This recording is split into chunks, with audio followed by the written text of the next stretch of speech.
had my first sort of foray into being a landlord and having people rent the place out and, having to do the things that Robert Kiyosaki speaks about in the book about, tidying toilets and making sure that people aren't trashing your place. And I think I specifically chose New South Wales at the time because from memory, the First Home Owners Grant had these amazing incentives around stamp duty. Welcome to the Get Invested podcast, where we share conversations I've enjoyed with experts from all walks of life to uncover their secret know-how on where they invest their time, their skills and their money, and the benefits this has created. Get Invested helps you to live more, work less, and leave a legacy by investing now. Listen to the show to discover top tips on how to get started, to make the most of your investment journey, and ultimately to be living the dream. More episodes can be found on iTunes or at khgroup.com.au/get invested. Thanks for listening, and let's get invested. Do you want to know how you can set up your career or your business so that you can genuinely help others? Then make sure you enjoy this week's episode of Get Invested, where I talk with Harvee Pene, who shares the incredible way that he set up his business so that he is making a real impact on helping others and improving the world. Harvee is a co-founder of the accounting firm Inspire CA and co-author of the book Cashed Up, 7 Steps to Pull More Money, Time and Happiness from Your Business. Harvee approaches finance in a way that puts families and their goals first. He's on a real mission to make Inspire CA Australia's most impactful accounting firm. In our great conversation, we talk about why family is the number one priority for Harvee and how he approaches giving time and financial freedom back to his clients. He tells me how he's managed to raise over $1 million to provide clean drinking water in underdeveloped countries, and we touch on some of his great tips for saving tax and why a proactive approach works best. You'll also hear about the impact of Parkinson's law on your time and finances, how putting family first is the best motivator for your financial freedom, and what made Harvee decide to invest in property at the tender age of just 17. Absolutely remarkable. Harvee's one of those guys that you meet that you just like straight away, and he has a great down-to-earth warmth and a massive generous heart. So please join me in this fascinating and potentially life-changing chat with Harvee Pene. Great. Well, I've got the fantastic pleasure today of sitting down and having a really good conversation with Harvee Pene. For those of you who aren't aware, I've had a chance to spend a little bit of time with Harvee firsthand when we did an annual planning day early this year. I'm very, and excuse the pun here, Harvee, inspired by what you do, given that your business name is Inspire CA. So let's start off by telling us who you are, what you do, and where you're heading, mate. Awesome. Well, first of all, thank you very much, Bushy. It's so cool to be here on your podcast. Nice introduction. My name is Harvee Pene. I'm the co-founder of an accounting firm called Inspire, which I'm sure we'll sort of get into a little bit later in today's session about how we ended up landing on that name, because most people think accounting is fairly boring. But I'm also the co-author with my best mate and business partner of a book. It's called Cashed Up, and it outlines 7 smart financial decisions for business owners to make if they essentially want to pull more money, time, and happiness from their business. So, outside of that, I'm a family man. I'm actually about to become a dad for the very first time. Congratulations, mate. Thank you. That's about 9 weeks away. So, brilliant. Your life's about to change forever, my friend. Yeah, exactly. So this might be the last sort of living memory of me before birth and then after. We should get a photo. Yeah, so that's what's coming up in the future, and I think you'll hear the family theme coming up a lot for me today because it's a really big motivator behind why I do what I do. But in the context of business and entrepreneurship, in essence, we're on a mission to become Australia's most impactful accounting firm. And as accountants, there's a number of ways that we can make an impact with our clients, whether it's saving tax or saving them profits, or giving them the freedom to head off and go on a family holiday, or give back to families in need. There's some really cool things that we can do as accountants and advisors that unfortunately maybe a lot of your listeners may not have had such an inspirational experience with their previous accountant. So I'm looking forward to kind of giving some insights today as to the new age of what an accountant could do for a business. Yeah, brilliant. That's pretty exciting, mate, because a lot of people have the view that an accountant's a number cruncher and a spreadsheet freak. And what I love about what I see about yourself, and there are a number of accountants that you come across occasionally who are taking a much more strategic approach to assisting businesses, but the missing link with them compared to what I see with yourselves is that heart-based want to link what we're doing individually to how we can actually improve the planet. So let's talk a little bit more about that in terms of your why, mate. So why do you do? Yes, you want to make an impact, but why do you do what you do?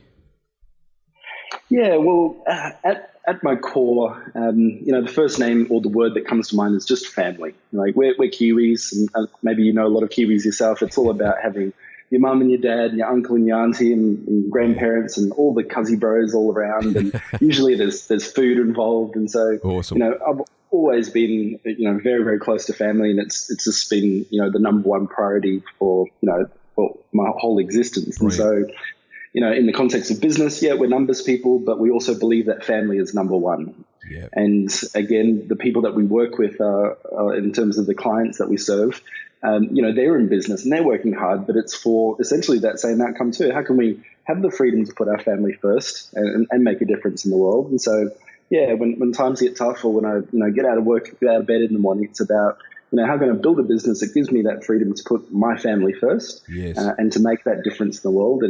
And just by virtue of that, we are in a position of being advisors, I can kind of help other business owners do that same or live that same purpose. Yeah, brilliant. Well, I'm going to drill straight into that right off the bat, Harvey, because in creating the time to give to family, friends, and others in need, I see that as our biggest challenge as a Western civilization now, because we're all, there's an instant iPhone everything. Technology just makes us run harder and faster. There's very little margin left in our lives to be able to find the time that we need to heal, to think, to help others. What are the things that you do individually and as a business and for your clients that's helped them to be able to create that time, mate? Yeah, I think the key philosophy that underpins this whole challenge of limited resources, whether it be limited time or limited money in the context of business, or limited opportunities to find new team or new clients to work with, and to me it all comes back to a sense of priority. We all have relatively similar access to the same resources, and an amazing philosophy, or let's call it a law or principle that I've learned over the years is called Parkinson's law. And the essence of Parkinson's law is that what it says specifically in the dictionary is an available resource will always be used up. Yes. And so, before we dive into it, you think about, maybe if when you were younger and you had, money that was given to you by your parents, you kind of spent that money until it was gone, and then you couldn't do it anymore. Or, go back to my family scenario where we have all the big cuzzy bros around, we fill up our plate and we, fill it to the max, and we eat and we eat and we eat, and we get maybe 3/4 of the way through that plate. We go, you know what, I'm actually full. But is that where you stop? You're like, no, you just keep eating until it's all gone. And so, in fact, we often go back for a second, mate. Yeah, it's a bit naughty. And so to me, that's Parkinson's law in action, where an available resource, whether it be time, whether it be money, whether it be food on my plate, it's always, as long as it's there and available, it's always going to be used up. And so in the context of, let's say, how do we find time for what's most important in the world, which is family? Yeah. To me, it's all about priorities and taking out that time, and that reduces what's left and what's available. And we'll find a way to get done what we need to get done, whether we're in business or we're employed or whether we need to be invested. But taking the priority first to, let's call it, I have a habit in the morning where we go down for coffee to our local coffee shop. Right. Me and my partner and our little girl, she's 6 years old. We have a coffee together, and then we'll walk up to school and do the kids' drop-offs. And awesome. That's how the day starts. Right. And then, any meeting after that just happens or needs to happen after that. Gotcha. Whereas, vice versa, if I just had this, loose intention of, hoping to get around to, picking up to the school, pick up after school, or, whatever it may be that we think is priority, and we don't put it first, Parkinson's law just says we're just going to keep spending our time or spending our money. And then, we get to the end of the day and we're like, oh my gosh, I never made it to school, or I never made it to the gym, or I never got time to read the book. And we just live this life where, we're just expecting these priorities to be there, and be left over, but it just doesn't happen. Yeah. And this applies. The same principle applies in time, but also applies in the context of money. Of course. We teach our clients to put aside $1 or a percentage of every dollar that comes in the door and put it into a separate profit war chest. Otherwise, you just keep spending and spending and spending, and then you get to the end of the year and you're like, oh my God, I've actually got no profit, zero. Yes. My accounting says it's there, but I've got no cash to show for it. So, yeah. Yeah, that's a good call. So how do you maintain that? Because that word that a lot of people don't like to hear these days is the word discipline. And yet if I look at every person that's been successful in whatever they describe as success, the freedom that I see them enjoying has directly flowed from the discipline that they've applied to their lives to put the big rocks in, as you will said, and then the rest finds its course. But under the pressures of everyday life, a lot of people have the difficulty to make that choice. How have you managed to weather that storm and maintain that priority of putting the big things first? Yeah, I think, Bushy, like by default, I'm not really a disciplined person. I think if I was, I wouldn't, have been consistently unhappy with my weight for all the years that I have. If there's dessert there, I'm going for seconds and thirds, like you said. And so discipline isn't my default. But, when you're in business or you're doing anything that is really trying to make an impact, you realize that you don't always get it right. Yeah. And so I've had, a lot of scenarios or experiences in my life where I hadn't had that priority. Okay. And I, put some things that weren't priority to the top of the list. And, through, life experience and years on the road, you realize, oh my goodness, the downside of this, putting my priorities last, the family, the profit, the learning, the investing in yourself, your health, it actually doesn't serve you in the long run. So, for you and I, I'm 32, so I'm not an old guy, or I don't have that much experience. Careful, but, I am. That's the value of these types of avenues, like this podcast we're listening to, where we can, hear from those who've made the mistakes, and who, trod the path before us, and go, you know what, Bushy said, it doesn't work out if you put the priorities last, so I'm going to take that on board. Yeah, awesome. An experience that comes to mind for me that kind of proved this, Bushy, was in relation to health. It was about June last year, just before the end of the financial year. Okay. And I got diagnosed with cancer. You're like, oh my gosh. Yeah. You're like, okay, I'm 31. I didn't think, these sort of things would happen. But, maybe we can talk about the details a bit later. But what that whole experience made me realize is that, you can't just push yourself and push yourself and push yourself. And, as entrepreneurs, we live in these environments of sustained stress and self-induced pressure as we're constantly striving for this next big thing. And so, answering your question, how do I find discipline? Well, unfortunately, I had to learn it the hard way. Right. Where, the body gave me a wake-up call. Go, you know what, Harvest, I think you might need to pull it back a little bit. Yes. I think we need to pull that health first and put that family first. Yeah. Otherwise, you're not going to be able to give your best. And so sometimes in the busyness of, all of our responsibilities, we're not listening to the feedback that we're getting, whether it be from our body or our relationships or our bank accounts even. Yes. So, maybe the advice there is to really just be conscious and aware of what is the feedback that's happening all the time in our world, telling us, are we on track with the type of life that we're intending to live? Yes. Or is the feedback saying we are very much off track? Well, let's for the benefit of the listeners, I'd love to dig into your history and start from the beginning and talk me through your journey of life so far with a focus on where you're investing your time, your energy, and your money along that journey, and what did you learn from it, and how has it benefited you and benefit others during that path? Yeah, cool. You might have to prompt me along the way, but let's get going. So let's kick it right back. Yeah, like I mentioned in the beginning days, we're from New Zealand, Yeah. and I was born to two pretty young parents. My mum was 13 when she had my sister, Wow. and 16 when she had me. Okay. And so, we grew up in a very, very poor part of, kind of like the worst area of the worst city in the worst region. Okay.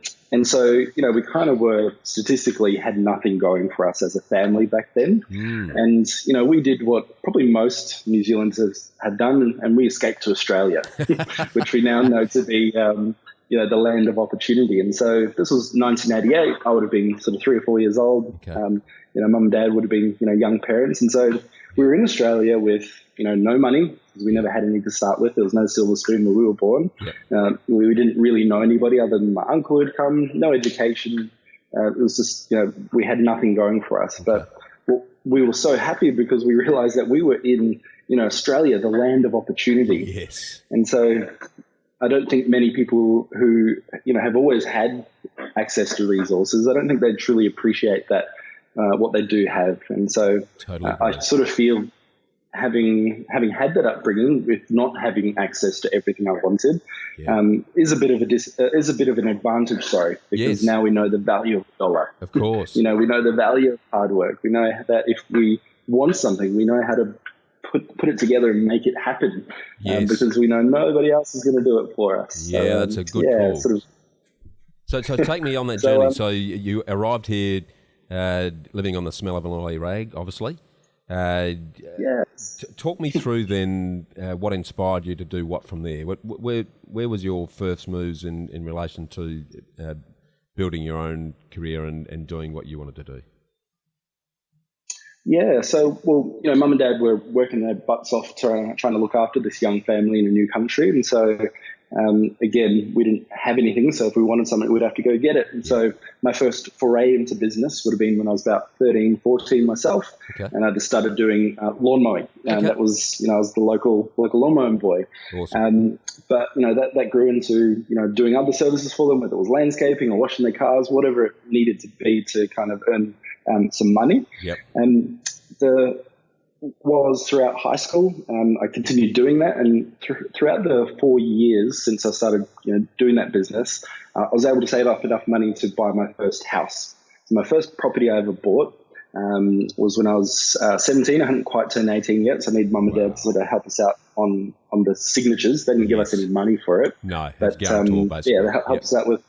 Yeah. Yep. And so that was kind of my first experience into not just, being an entrepreneur and making something out of nothing, but also trying to get into the investor mindset because we had nothing. I was kind of really interested in reading books and learning from people about, how do you get ahead? Because, we never had anything. So what did you read? What did you read that inspired that foray into property so early?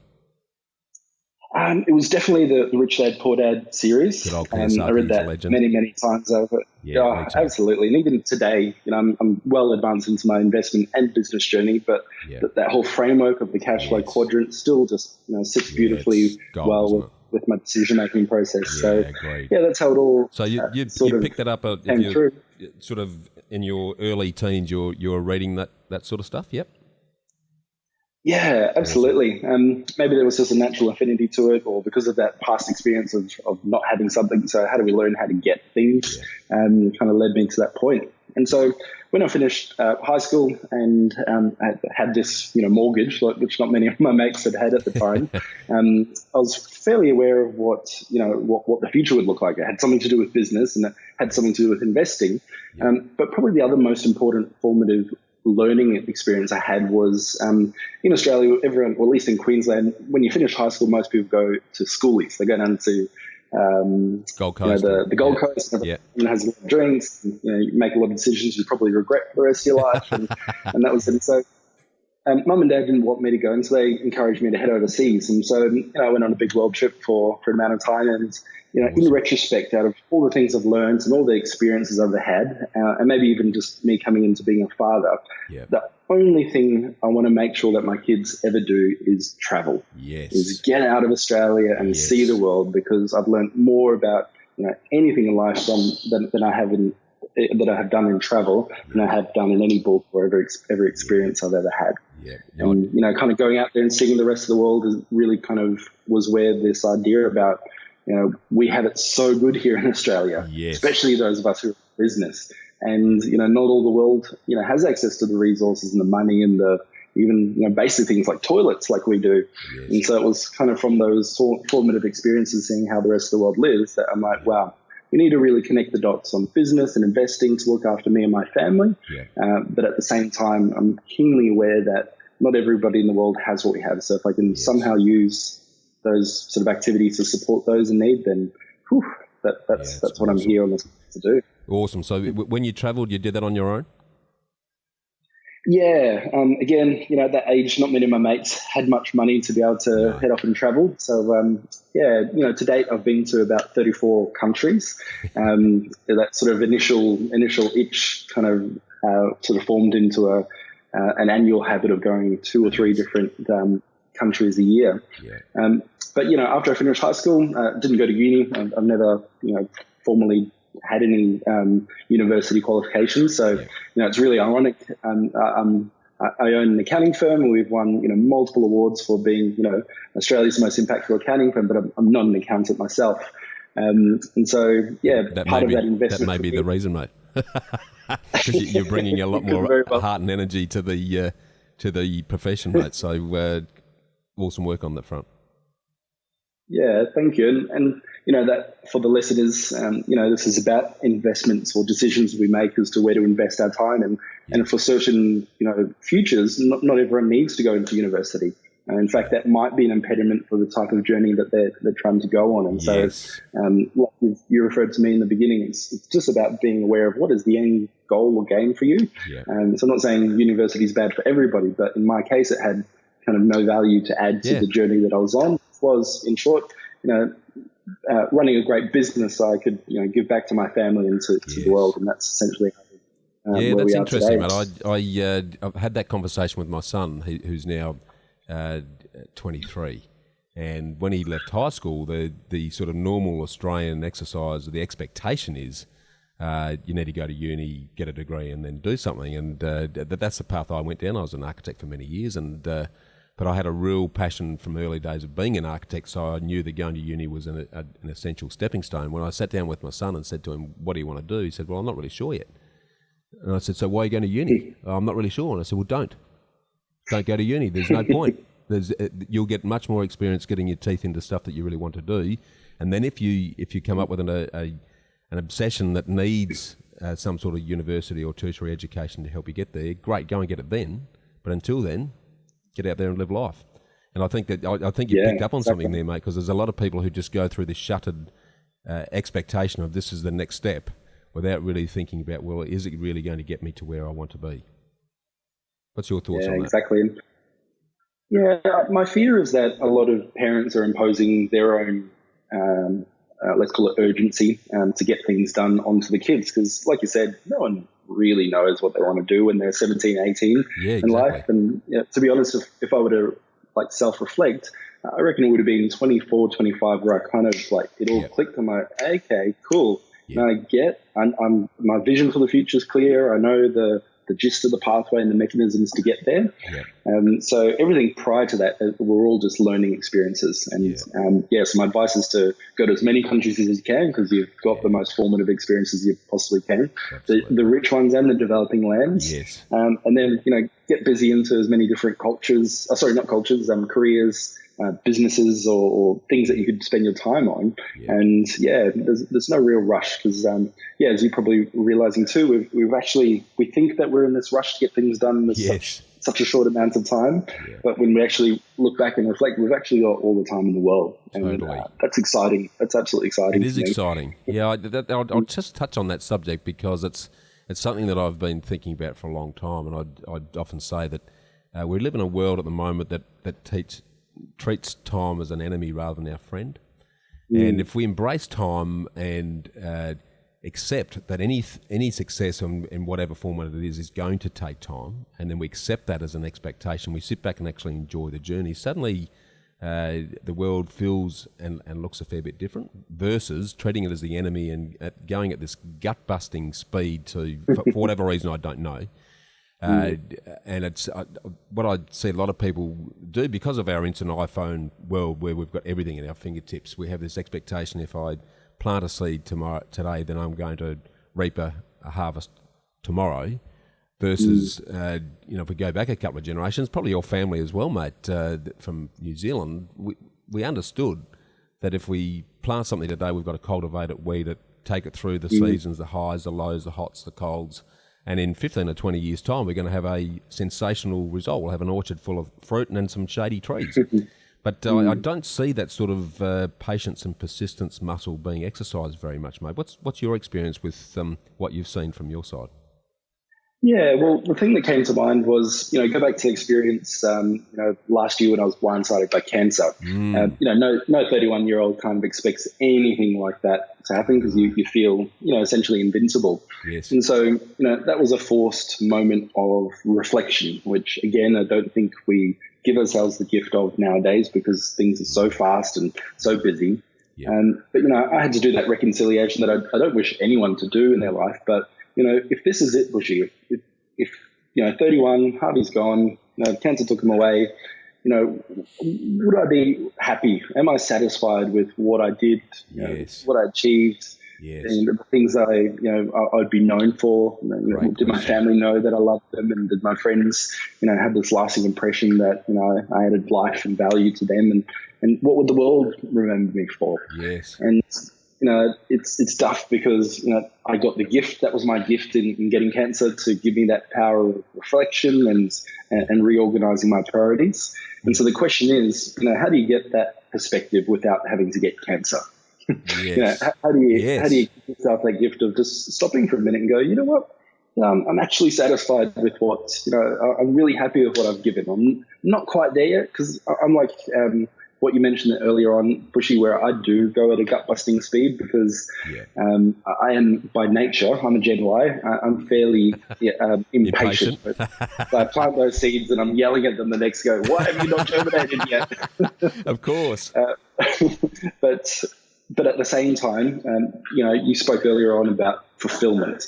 I've really read a lot of books about the science and the art of achievement versus fulfillment. Yes. And so, we can get really, effective. This is what I did for many years, very effective at ticking off the to-do list, done this, done that, accomplished this, accomplished that, visited this country, popped into that one for a day, and you just like tick, tick, tick, tick, tick. Yep. And then, a month later or a year later, you go, oh my God, why do I feel so empty? Yes. I've done all these things and I feel like I should feel great, but there's just no substance inside.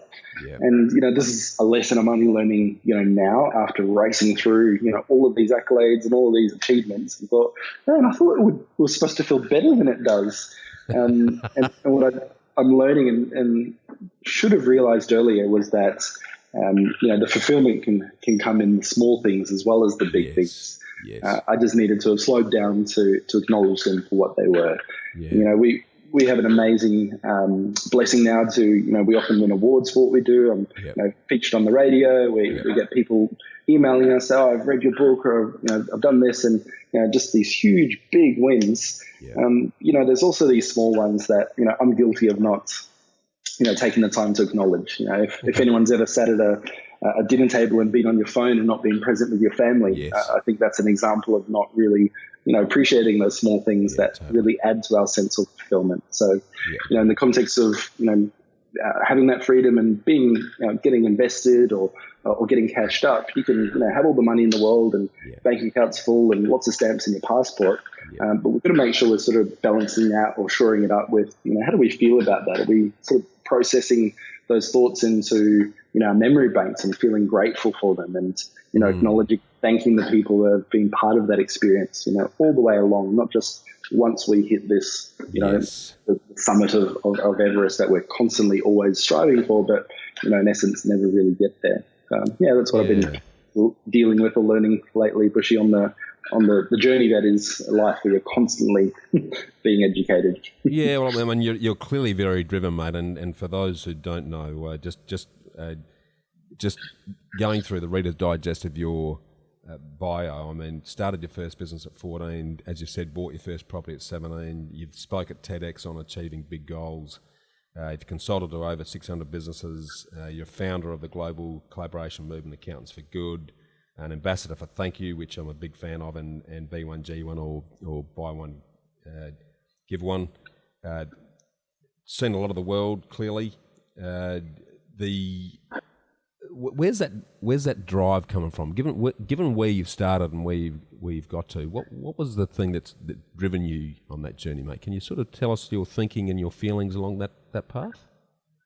Yeah, so I kind of sort of see it like a bit of a flame, that once you find your drive or your passion, it's like that flame has lit up, and really our goal once we find it is to protect that flame and make sure we let nothing sort of snuff it out. Yes. And my version of what lights me up or what was that flame was in essence just the ability to help people or make an impact on someone. In the earliest example I remember of that was Dad, when I was super young, he took me to a family friend of ours she was a young mum. She had a single mum, had a couple of kids. We went there to her house during the day. He had the lawnmower on the back of the truck, and he says, "Look, we're going to go mow our lawns, clean up all the backyard and what have you." And I said, "Well, Dad, she's not even here. She doesn't even know we're here. We didn't ask her permission to be here. Why are we doing all this stuff?" And he goes, "Well, that's what we're here to do. We want to, if we can, help others to, if we've got the capacity or resources to do so." And so, we mowed away and chopped and snipped, and I saw her the next week, and this is my earliest memory of making an impact. And she had tears in her eyes because awesome. we didn't leave a little calling card and say, this was us, come give us thanks and glory when the time's right.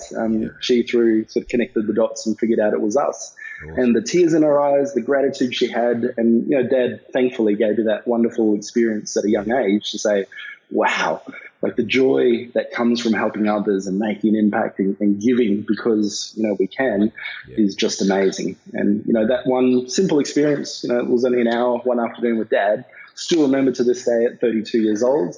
And it's really formed a lot of the experiences down the line, whether it be, I spent a lot of years in South America, literally building wells and building houses and awesome. Seeing firsthand the people that who needed it most. And it was just, there's no difference now when we're meeting with prospective clients and we're saving them thousands in tax. It's that same sort of ability to make an impact on somebody. Yes. It's no greater joy. Totally agree. How important was your parents' influence in sort of establishing your outlook on life, mate? Yeah, absolutely. Probably the most influential piece. And, I'm about to kind of become a dad, and so I'm thinking, wow, the responsibility that I have to form this child's, perspective and view on life is absolutely massive. And so, technically they're only young. We joke that we both went to high school together and graduated about the same time. But what it meant is that we're just good mates. I still respect them as my parents, but we were all very close all the way. And, they were also in their formative years. They were in their 30s when we were young too. So we saw them doing what they could in business and their respective careers. They weren't the type who are quite verbal that you should do this and you should do that. Yeah. But they were quite examples through their own interpretations of living their own life that were massive on us. And that's greater than any book or TED Talk or university degree could ever have taught me. Yeah, no, I totally agree, man. Well, even having the courage to uproot from the family back in New Zealand and come to Australia.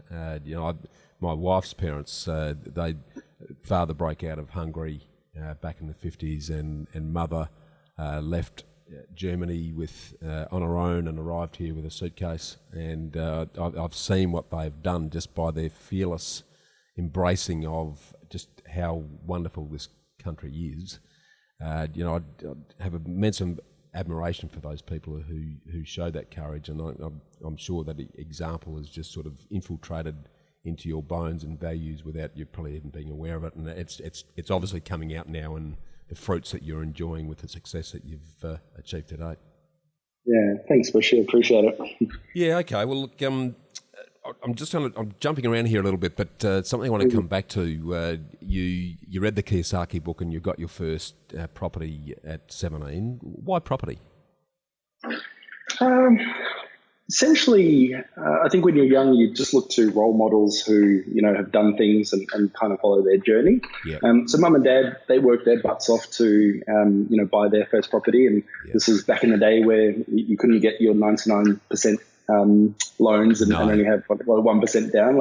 And they worked their butts off to save every last dollar of those deposits. So, it was an example. I saw mum and dad do it. I totally got the power of not just making money and spending it, because you obviously wouldn't get anywhere. And that's where people talk about this rat race. Yes. But if we were able to move some of those profits over to the investor side, then, the potential future was that, well, maybe one day I wouldn't have to work. Yes. I love working and I love doing what I do. But the choice to do that or not, for me, was really appealing. Maybe I was lazy at my core, but I don't think so, mate. I'm not hearing any laziness going on here. Yeah, but it clicked. It made a lot of sense to do what you can to make the money on one side, bring it over into a framework like property, which I've done probably 5 or 6 deals since then. Probably most of them have failed in essence, but again, that's even part of its own learning journey as well, where you figure this stuff out, because not necessarily everybody has access to the role models and resources and mentors that are available now to teach you these sort of things. So maybe I wish I knew you when I was 17. Well, I talk about you've heard that expression being passive aggressive. I tell people you need to be aggressively passive, because that's ultimately, if you put the time in and then use your time to get your time back, that's where I think property has some amazing benefits, because it allows you to get on with your career and do what you do well. If you structure the property the right way and you do the right thing, and it's no rocket science, then it can be extremely beneficial. But I'd want to share some of your property. Obviously, I have a near and dear attachment to property, given it's been so good to my wife and I. Talk me through your property experiences. So you bought your first property. How did that go? Where did that lead you to? Can you just take us through that property journey? Yeah.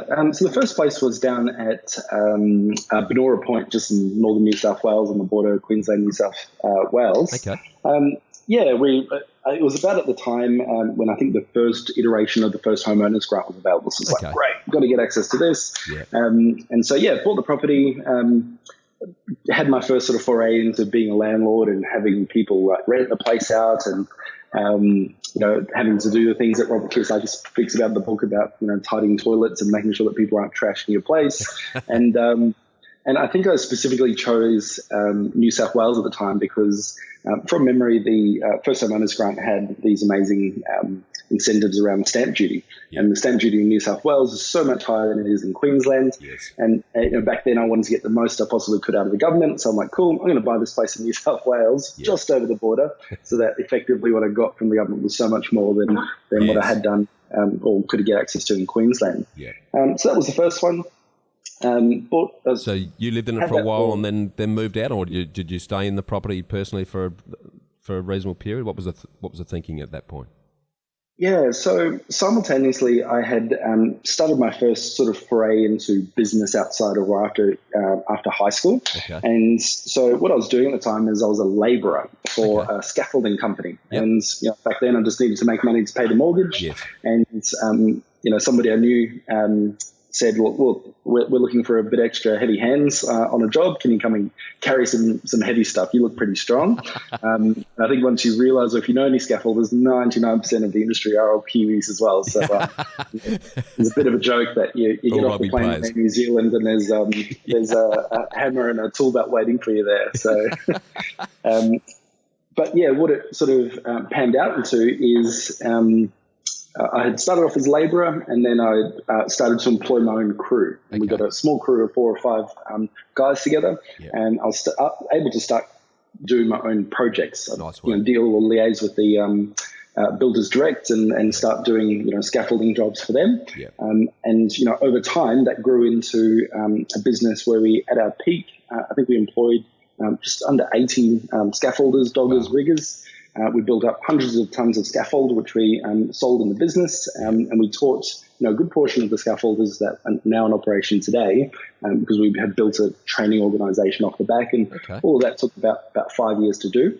Wow. And that was based on the Gold Coast. And so, at the time I bought that place in Benora, lived from there until I rented it out. And that got us sort of close access to a lot of the boom that was happening around sort of Coomera and Robina and down the coast at that time. Okay. Well, it's pretty massive. Well, to have a team of 80, so how old would you at that stage, mate? You would have been, what, early 20s? Yeah, so I probably sold that business, was about 23, 24. Yeah. We had 3 other directors.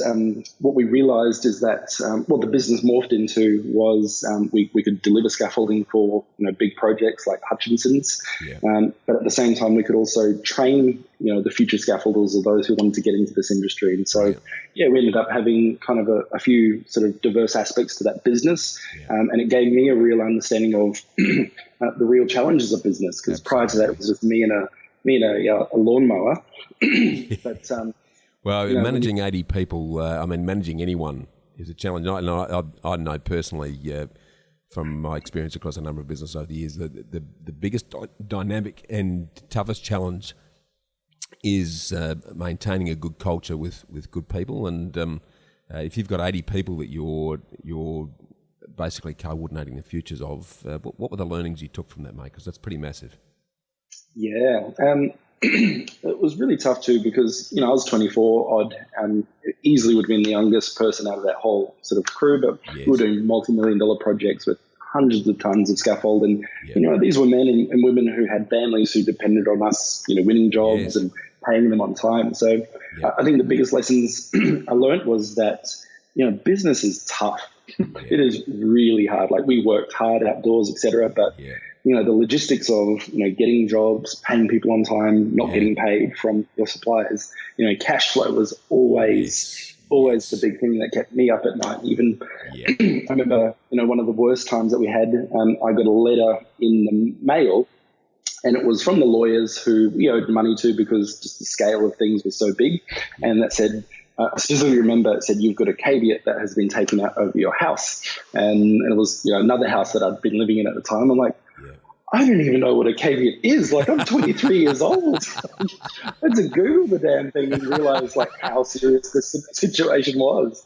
And so in terms of a real world, let's call it university degree in business and in life, it was really tough, really tough times.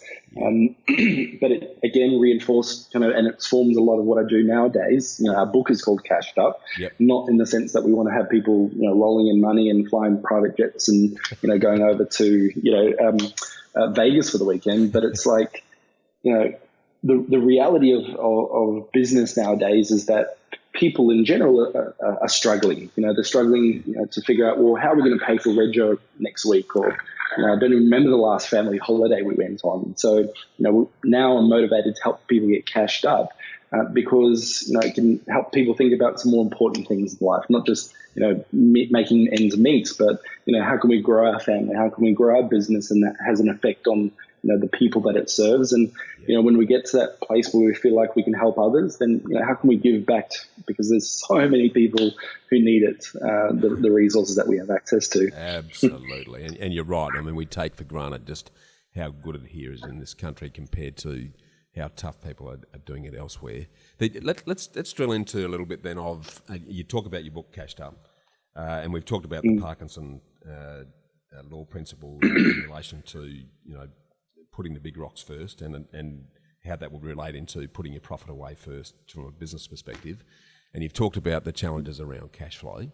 What are some of the things that yourself and the Inspire team do to help your own business and other businesses in terms of the cash flow aspect? And are you happy to share a couple of tax saving tips? A lot of Australians feel like we pay too much tax for whatever reason. Can you share some gold with us around those subjects? Yeah, sure. The context is we run Inspire. One of the businesses that I ran after selling the scaffolding business was a business that would consult to other accountants about how they could do more for their clients than just tax. And how that really came together was a friend of mine ran an amazing accounting firm in Brisbane, and I had just hung up the tool belt, if you like, where I'd sold that business in scaffolding and construction. And so I had a little bit of money behind me, and I made this decision then after working so hard physically, Bushy, that I never really wanted to work with my body ever again. I wanted to use my mind because I knew at that time it was powerful. And so, looking back to the beginning, I thought, look, our family never had money. And so I'm going to choose a profession that deals with money all the time. So I thought, I'm going to become an accountant because accountants, they count everybody's money, all day long. So they must have plenty of it themselves as well. That was my rationale at sort of 24, 25, had run a business, kind of got through the punches and bruises of it. And so I started studying at university in an accounting degree. But at the same time, I started working in an accounting firm of a family friend of ours. And at the time, what we decided to launch was a business that would consult to other firms based on the success of his practice. And so I really took that business and ran with it. And throughout that following sort of 5-6 year career, ended up consulting to about 600 accounting firms around Australia. And one of those firms was this young guy who called me one day, would have been sort of 4 or 5 years ago now, and said, look, Harves, I've seen what you do. I've worked in this big four accounting firm for so long, and to be honest, I'm actually really sick of feeling like a cog in a machine. Like, I'm just here, they're pumping me, 16 hours a day just to meet billable hours.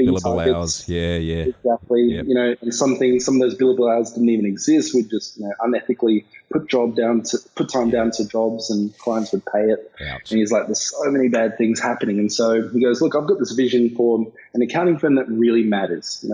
Business at its core is a numbers game, and business owners typically are numbers people. And so I wanted to start this firm called Inspire. And it was all about helping people. It was all about giving them access to the numbers that mattered. It was all about, being there and serving them. And I was like, man, this is great. So in my capacity as a consultant, I helped this guy. His name was Ben Walker. And nowadays he's my best mate and my business partner. Brilliant. But I helped him get this firm called Inspire off the ground. After that sort of initial year or two's consultations to kind of get Inspire up and running, I became a little bit kind of tired again in the accounting industry, because the average age of an accounting firm owner, I believe, is 54 or odd years old. And so I was this young guy, pretty inspirational. Trying to move these guys who were just at different stages of their business life cycle. And so we had major impact. The business that I ran was so successful, it ended up being bought along with the accounting firm and 19 others and floated on the ASX, or the Australian Stock Exchange.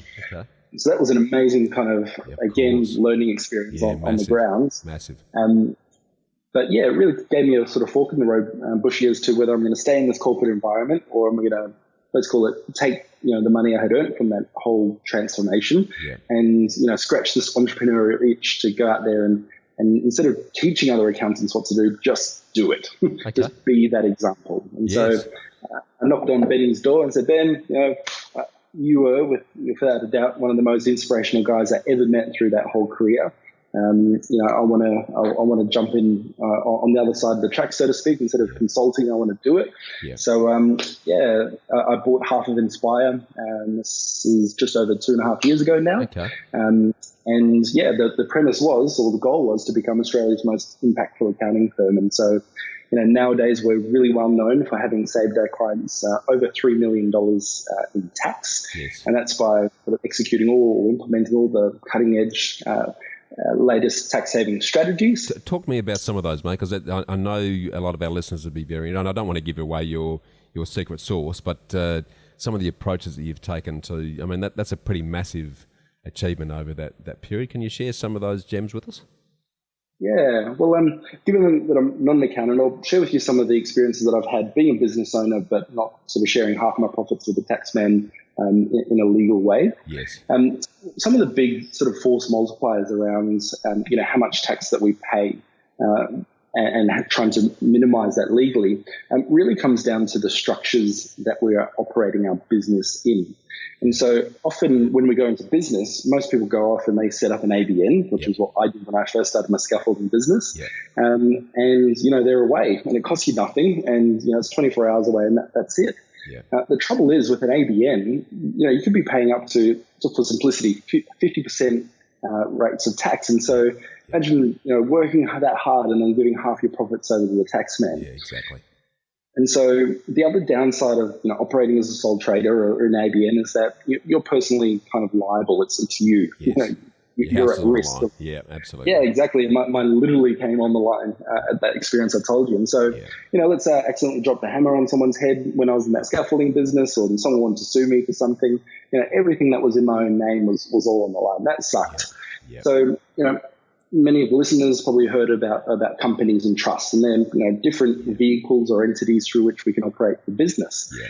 And so, companies, they have their own unique tax rate, which is 27.5% if you're up to a certain size, which most of these listeners and we're in that category. So, how do we save tax? Well, if you're a sole trader, you're earning $500,000 in your own name, you're going to give half that back to Barnaby Joyce. And I'm not that excited about getting more than he needs to. Yeah. And so, this isn't advice, but just the idea of earning that money in a company, and as an example, at 27.5% tax, you can see the dramatic difference between how much tax you need to pay, and all that was based on the decision as to which structure you're going to operate from. Yes, okay. Right.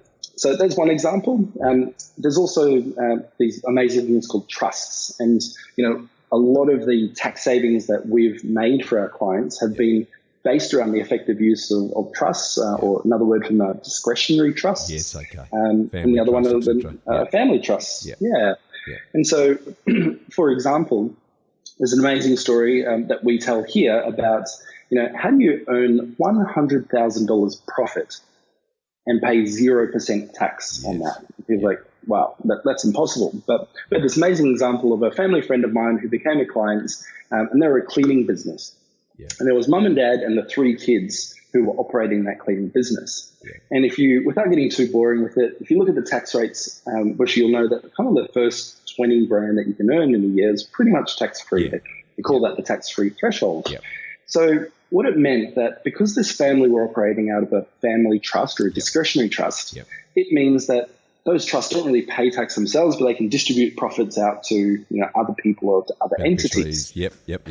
Who paid in their own name. So in this family's case, because they had 5 family members working in the business, or 5 beneficiaries of that trust. 5 times 20 is 100. Yeah, there you go. That's easy. Exactly. So exactly. And so just simple things like that are just amazing. And it's the difference between paying hundreds of thousands in tax or just your fair share are incredible. The reverse of that, Bushy, is we met a business owner once who was a pharmacist. Okay. And he had a multi-million-dollar pharmacy business where he was structured as a sole trader. Wow. So you can imagine all this profits, all this risk that he's into, and it's all sitting in his own name. Now, the trouble is he knew no better. He never had the advice. His accountant was never sort of forthcoming or proactive in kind of finding alternative ways. And so, we at Inspire, we bang our head going, oh my gosh, what is these accountants thinking? Yes. And that's how we're finding these tax savings. And it's all from kind of one word, and it's just essentially being proactive. Our premise is to proactively essentially kick down our clients' doors and make sure they're implementing every available tax saving strategy they can. Because we believe, or I don't believe that the tax man deserves a tip. And I don't think many of our clients do as well. Totally. And so the value that we can add is to implement these strategies. I've got a couple of impact statements which the viewers won't be able to see, but I've got them in front of me. And what we do is when we are able to save our clients some tax, and in this case it's $36,000 in tax, we get them to just write down, what are you going to do with your tax savings? What effect is it going to have celebrate your family? And so I'm reading a couple of these here, like Annette Croft from the Old Corner Store. We saved her $2,943. One of our smaller impacts, but she said to me, that's my airline tickets to take my mum to Europe for her 70th birthday. How good is that? That's absolutely beautiful. This is life-changing stuff, mate. It is. Yeah, James, 35 grand. This would have been last June. And what did he say he's going to invest it in? Bitcoin. Whoa. That's going to be a roller coaster ride. I can partly say that we're dealing with a bit of a good tax problem for him in that case. Yes. One of my favourite ones, Bushy, is this guy here. His name's Ray. I know him pretty well. He's my dad, and he's also a client of ours. And we saved him $36,152. Massive. And we said, "Well, cool, Dad. What are you going to do with it?" And he literally wrote, "I'm going on a bender." So that's one hell of a bender, Harvey. Yeah, exactly. And so I love that. I just love the thinking around transforming people's thoughts into not only have we saved some tax, but what are we going to do with that? We do the same with our business in quantifying what real difference is going to make to someone they want to give to, help, or go on a holiday, get the car, give some extra money to a charity or something. I mean, it is quite transformational just by doing some simple things. Do you have, just so that we can give our listeners an opportunity to perhaps hook up with yourself and Inspire, is there any reading material other than the book that they can tap into that might get them thinking about that and encourage them to pick up the phone and talk to your team? Yeah, so both the blog and our YouTube channel, if you just Google InspireCA.com, has a plethora of resources of all the strategies that we're implementing with our clients to trigger these impacts. Yeah. We want to be as helpful as possible for people to be aware of these things. But one of the key messages is that if you feel there's a chance that your accountant might be a little bit of a dinosaur in the sense that he's not he's quite reactive, not really coming to you proactively, then the idea is not necessarily to have to know every single one of these strategies, because that's the role of your advisor. Yes. But if there's an inkling that you feel like you might be paying more than your fair share, then I'd call out to get a second opinion. That's all it takes. You might, through a second opinion, you might get confirmation that you are paying more than your fair share. I get to deliver some amazing news to someone who got a second opinion with us this afternoon. She's getting $15,000 coming back to her in about 2 days' time, all because she gets an opinion on her tax with us. And that's awesome. And you can go retrospectively. There's 2 years now. It used to be 4, but is it 2 years you can retrospectively look at the tax returns? Yeah, good point. You can retrospectively look back 2 years, and that's where we do our look under the hood, and we look back to find tax savings, and that's what we found for this particular lady. The trouble is with it, Bushy, is that in retrospect you can only apply so many strategies that you can when being proactive. Yeah, of course. So, of course. Probably another indicator as to have you got the best advisor behind you, and as a result, are you paying more than your fair share in tax? Is when was the last time that you sat down and proactively planned to pay less tax prior to 30 June for the end of the financial year? Yes, exactly. If you're going, I don't know, I only ever see my accountant once a year, and it's after it's all done. Yeah, instead of seeing you now is the right time to be talking to you to say, okay, what do we need to be doing now between now and June 30 to make sure that we're keeping as much of our hard-earned as we possibly can, then that's probably a conversation that's not often had. Yeah, so the key months every year are April, May, and June. And that's the season that we call in Inspire our tax planning season. Because we're able to look at what's happened in the 9 months so far of the year, and let's suggest some things to do before the year is done to be able to reduce their tax, whether it might be contributing to superannuation or setting up a self-managed super funds. It might be, in my case, my partner's about to pop. So she hasn't been working for the last year. So could I be distributing money into her name? Of course. Her tax bracket's a lot lower than mine. In my business partner Ben's case, his parents have just become retired, and so they've got a lot of income that they can potentially earn in their name. So could we be distributing to them? And the thing that really juices me, which I know we're going to talk to, is did you know that you can get a tax deduction for contributing to charities and churches that are causes close to your heart? And what I love is this idea of being able to take money that otherwise would have gone to the tax man who in your own opinion deals with it in their own way, or can we give that back to families in need? And whether that's your own family who, has need to, make ends meet, or if you've got yourself sorted, are there other families in the world who we might be able to contribute and give back to?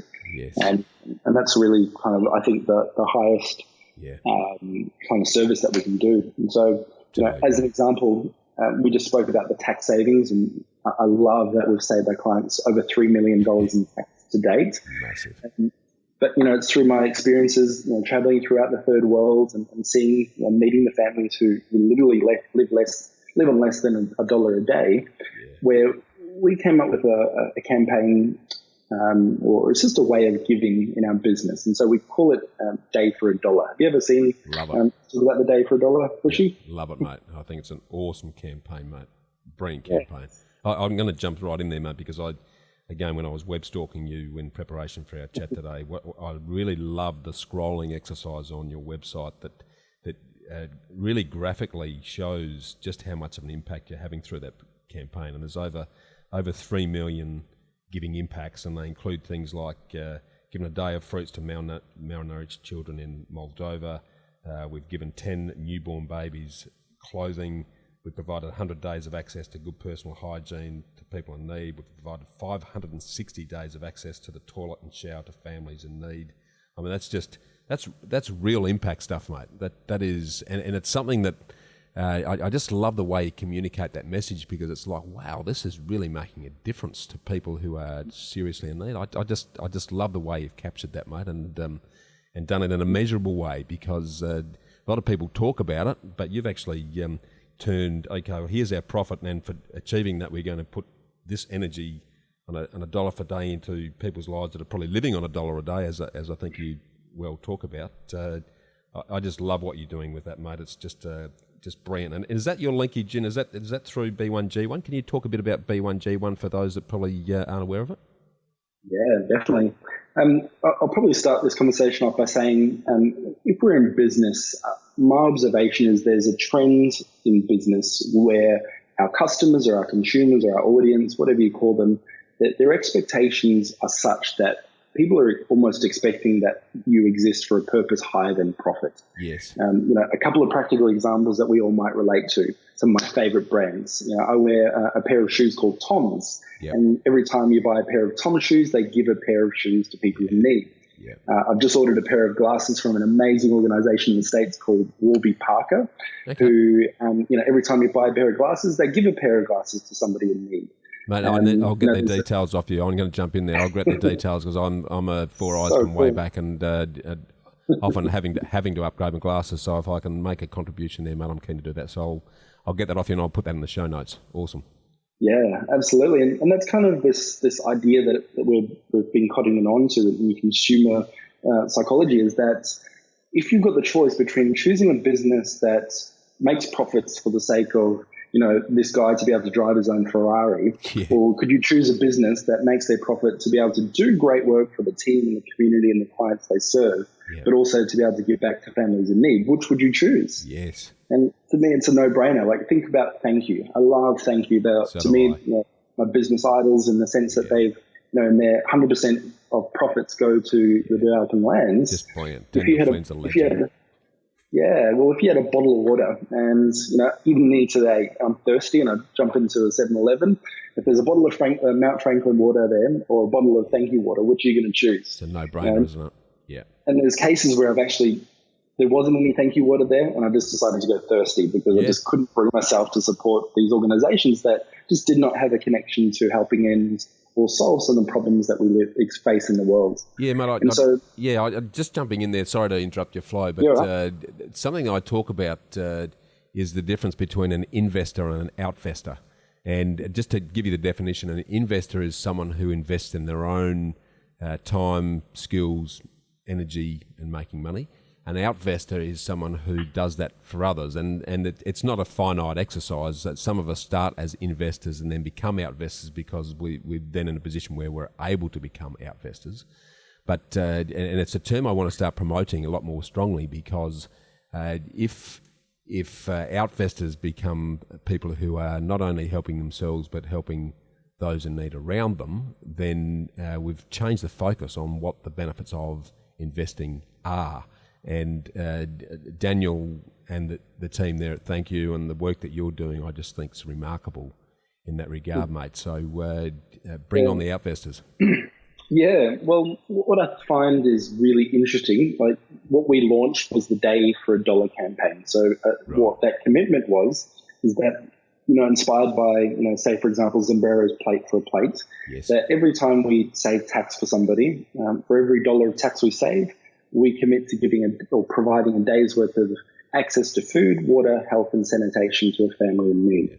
And so nowadays we've saved our clients $3 million plus in tax, which is amazing.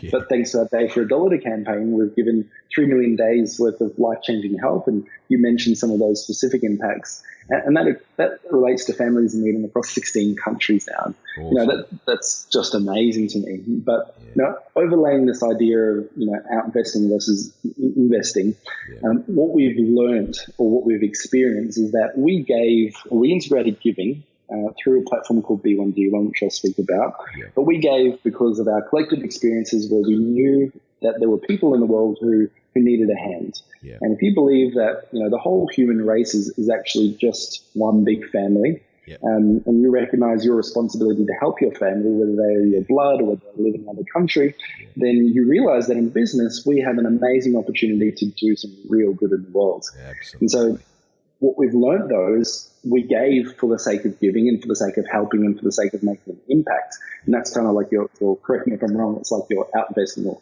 we're sending it out there. Yeah. But what we've also experienced, and this is probably the nature of the, let's call it universal, how life works, is the more value you put out there and the more value you give, you seem to sort of receive as well.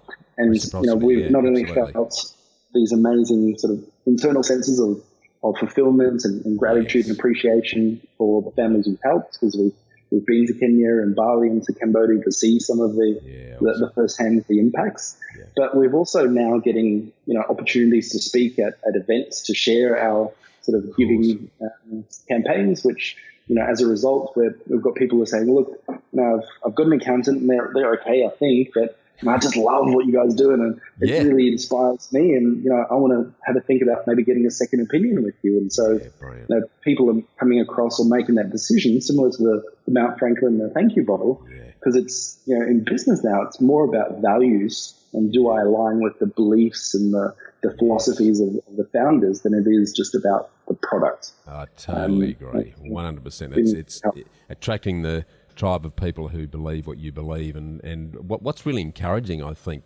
Harvey, is that we're moving into a generational or cultural time when giving is becoming a bigger part of what people are thinking about. And I see this in my son.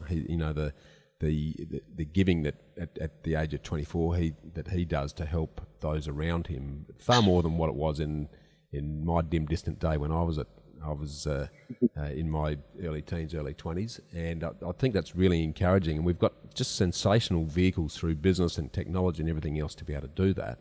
So I think we're, from my perspective, we're entering a really exciting phase for business where we can actually meaningfully change the lives of those people, particularly the voiceless and the innocent. I mean, for me, the people that I'm most passionate about are those that have no choice.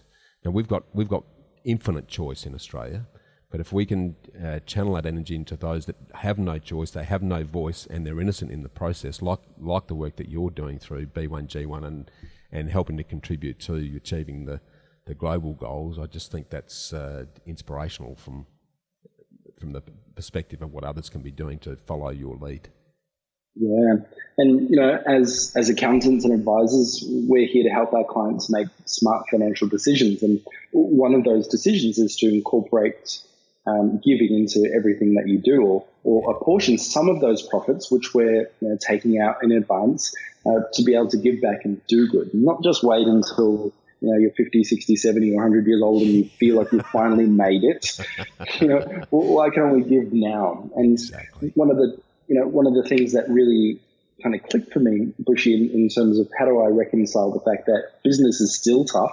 I get that people are struggling, but overseas, but right now my BAS is due, Yes. and I'm scraping cents and dollars together trying to put the pay this damn BAS, and what really clicked for me in terms of giving was realizing how affordable it actually is, and that's where I really hope you link in the links to check out B1G1, or it stands for Buy One Give One Business for Good, and it's kind of like an app store or a marketplace where you can look at hundreds and hundreds of projects and causes around the globe, and you can search it by country or by priority, whether it was health or education or women's empowerment. Really, the framework is of the United Nations goals for sustainable development. And whatever of those goals really motivate you, you can find projects to really support.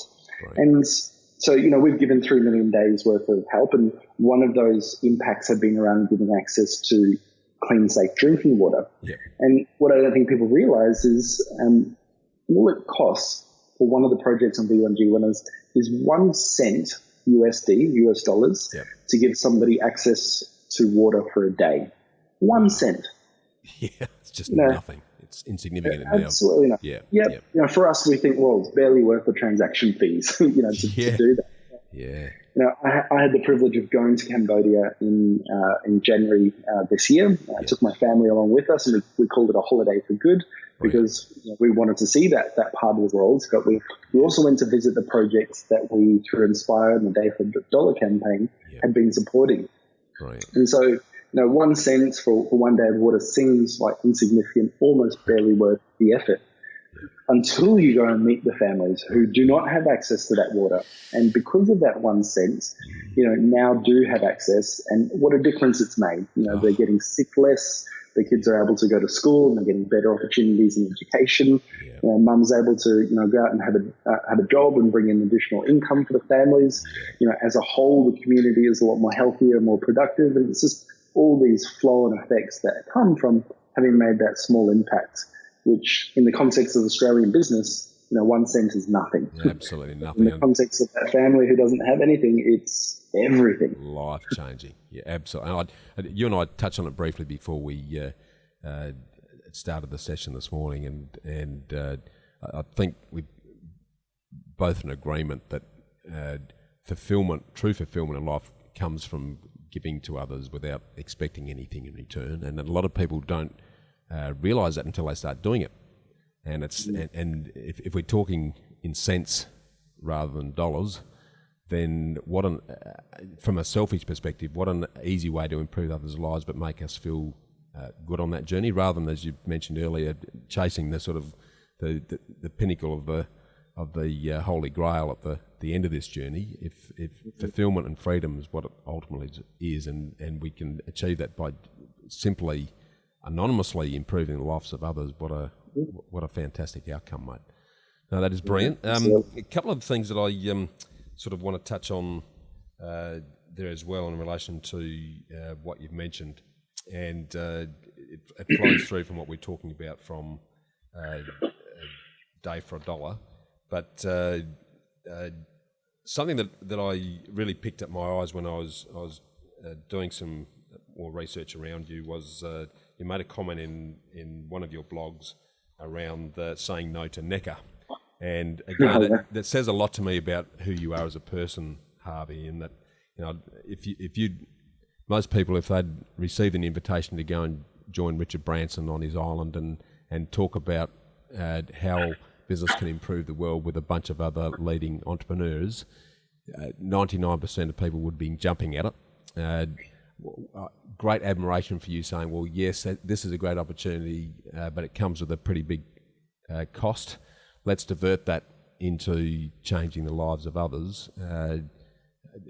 It says a lot about your giving outlook for others, mate. Can you talk a little bit about the thinking around that to share with the crew? It was definitely one of those oh my God moments, an invitation to Necker. It's kind of the thing you essentially work your whole life to, and to have had that come through. And how we, let's call it, earned that invitation was from already doing good and integrating giving into what we do and making an impact globally. And so we received an invitation to kind of share our advice on how we could really help other businesses really expand that. over at Necker, under the amazing guidance of Sir Richard Branson. Yeah. But it was also at about the same time where we had been really exploring what is the reality of some families who are in these developing lands.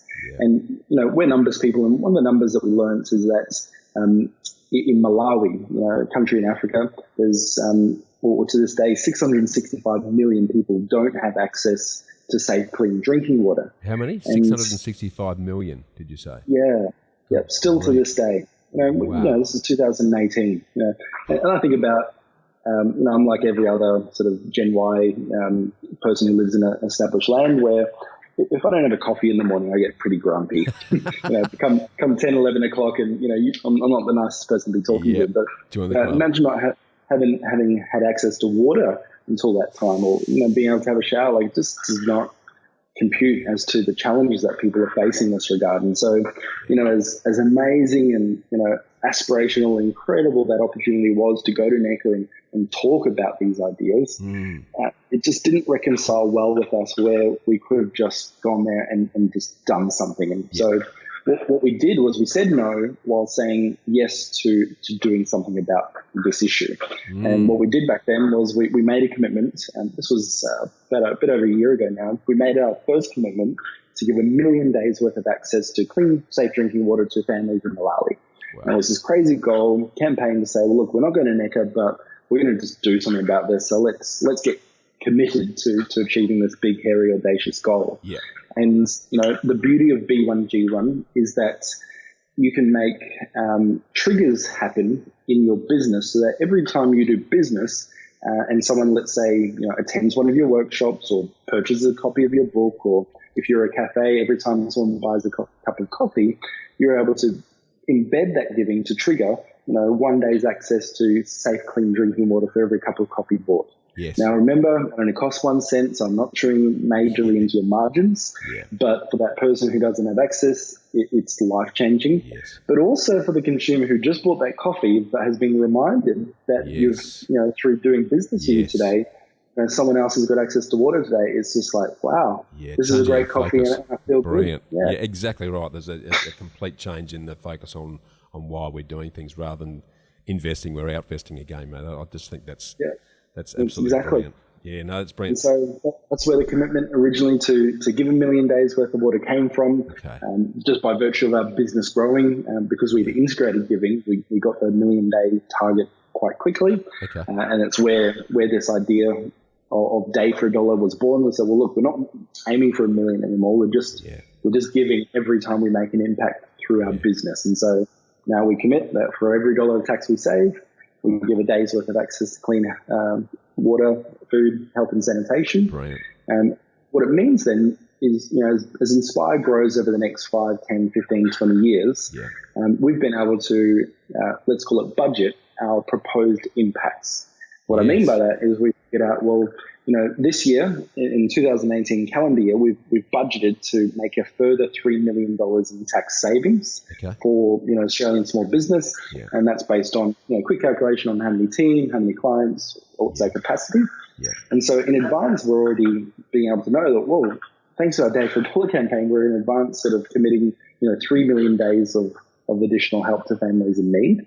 And then, as our business grows and grows, so too does our impact, both locally here through delivering our service, but also across, internationally where, we're doing some good through amazing platforms like B1G1. So it's like it's a win, win, win, win, win, win. Yes, absolutely. There's every way along that line. Tell me, did you communicate back to Richard Branson and his team what you decided to do? Because that's a sort of good news story that they would have been pretty interested in hearing, I would have thought. Oh, that is a really smart idea. I totally should do that. I think you should do it. Do you happen to have his email address? I might just give him a call. I wish I did, mate. No, but jokes aside, that is a very smart idea. I think connecting the dots for everybody on these opportunities are huge. Yeah, I mean, he would absolutely get what you're doing, and I can't see too many people doing it, mate. So again, putting the microscope on the good work that you're doing and getting someone with a global voice like him to say, hey, this is what these guys have done as a result of the opportunity that I gave them. It's just, it would really help to amplify that message for you, mate. So, well, can I tell you a little quick story that's similar to that, but not quite Richard Branson, but in my opinion, equally as big? Yeah. As you mentioned, an amazing man called Daniel Flynn a number of times. Yeah. And Daniel is the founder or co-founder of that organization called Thank You, who commits to giving 100% of its profits through the sale of amazing products. Yeah. And one of the stories around, what doing good, being good for business is that Daniel found out about the work that we were doing through our Day for a Dollar campaign. He saw the impacts that we're making and had seen the videos that we had launched or released to communicate to the world that we did say no to NECA, but we've made this commitment to do some good in the developing lands. Yeah. And cutting a long story short, what it did is it opened up a door and a conversation for us and Daniel to find ways that we could continue to support Thank You, and because we absolutely love what they did and what they do. And what ended up happening or transpiring through that, Bushy, is that Daniel Flynn is now a client of Inspire. Awesome. We've got the privilege of him being and his wife and Brilliant. His partner Jared being one of the families who we serve and support and are able to have their backs covered. And it never would have happened if it weren't for this sort of public commitment to doing good. Yes. And so, yes, we may not have, got Richard Branson's attention, but locally here in Australia, in our opinion, Daniel Flynn and the team at Thank You are doing one of the most amazing jobs in the world of making us aware of these challenges and making it easy for us to solve them. So, that was really cool. That's very cool, mate. That's very cool. It's the power of attraction and action, mate. There's no doubt about that. Mate, reflecting back then, if you were talking to someone who's just finished high school and was about to embark on tackling the real world, where would you advise them to invest their time, their energy and their money as they started out to help themselves and help others on their own journeys? What would be the best advice you could give them?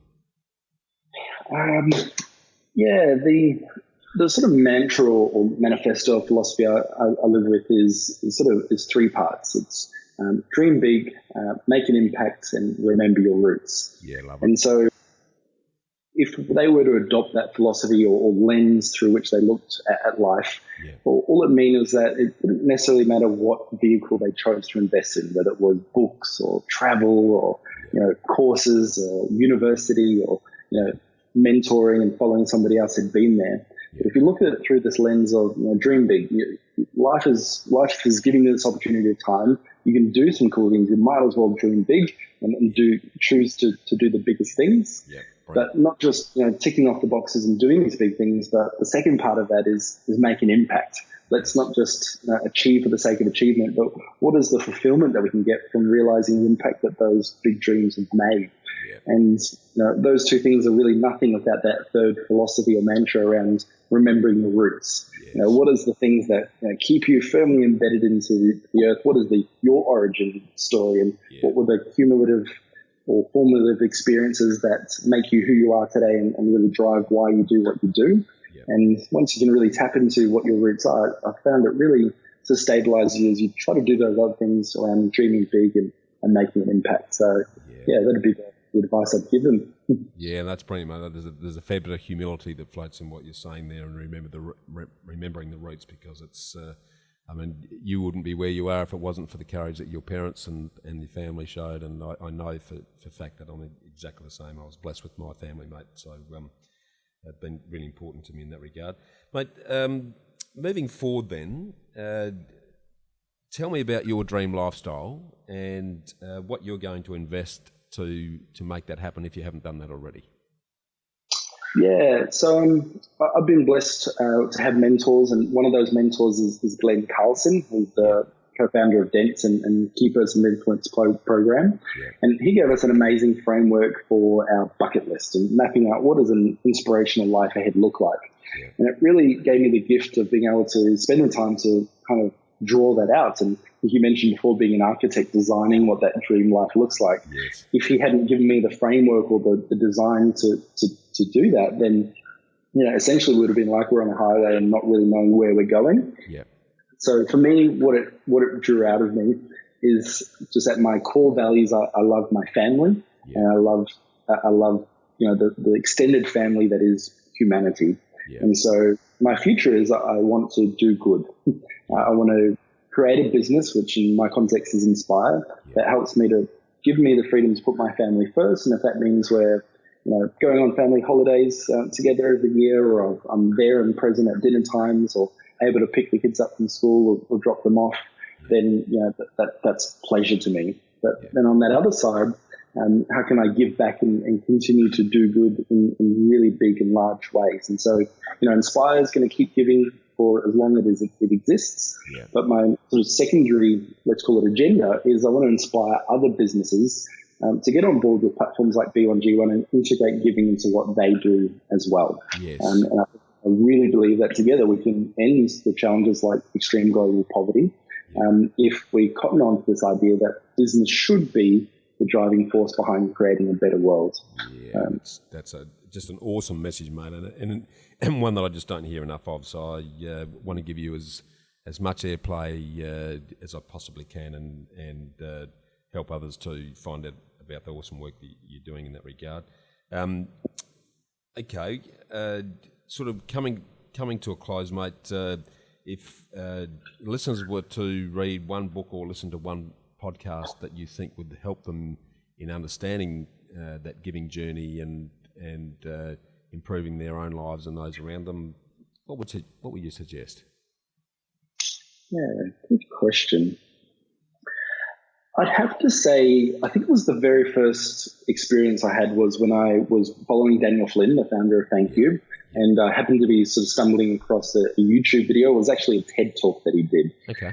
So if you go onto YouTube and you Google Daniel Flynn and TED Talk, he talks about, the origins of the Thank You bottle and the water and the business, and this whole idea of business existing to be able to make a profit and do good in the world. Yeah. And that for me was one of those really formative experiences, like, oh my God, how could Inspire become the thank you of accountants, of accounting?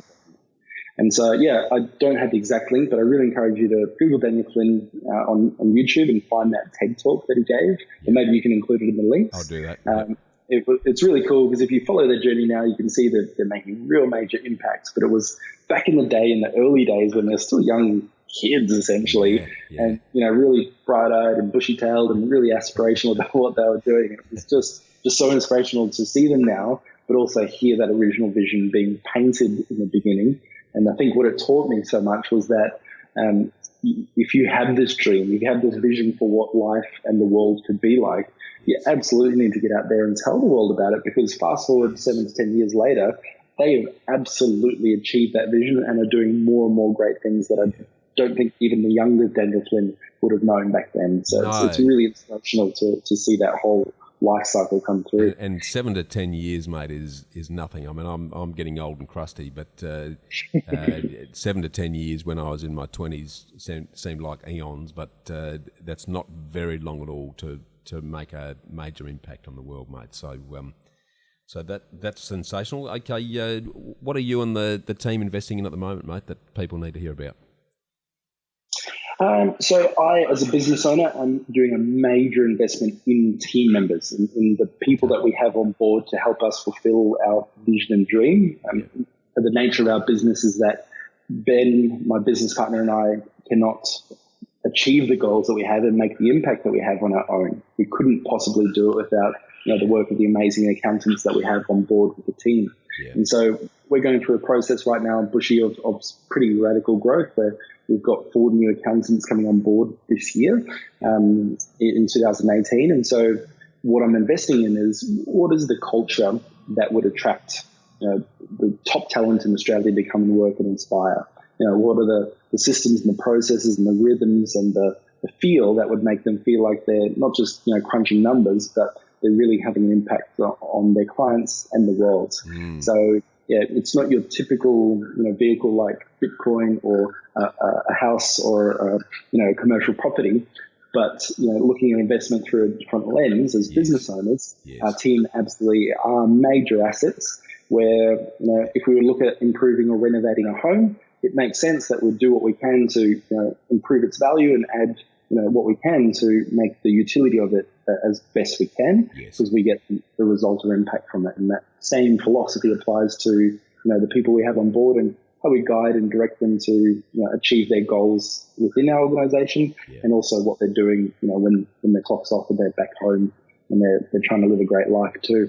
Yeah, fantastic, mate. And if people want to get in touch with you, either to get you to assist them with their accounting needs and the proactive side of making either their business or even just employees who think that they can be keeping more of their hard-earned to help their family and others, how do they get in touch with you, mate?